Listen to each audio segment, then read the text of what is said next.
Hello, मी आहे राधा. तर आज मी बनवले होते चीज कॉर्न मसाला.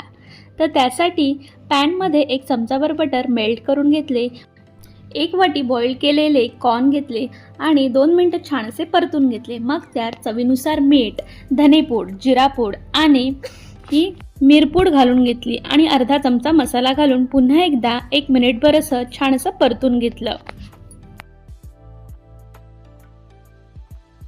परतून झाल्यावर त्यात मी एक पाव लिंबू पिळून घेतलं.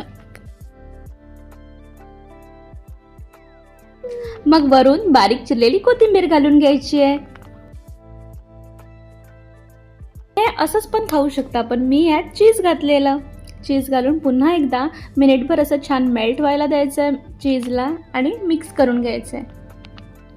तर असं झालं आपलं चीज कॉर्न मसाला. एकदम सोपी रेसिपी आहे, नक्की ट्राय करा.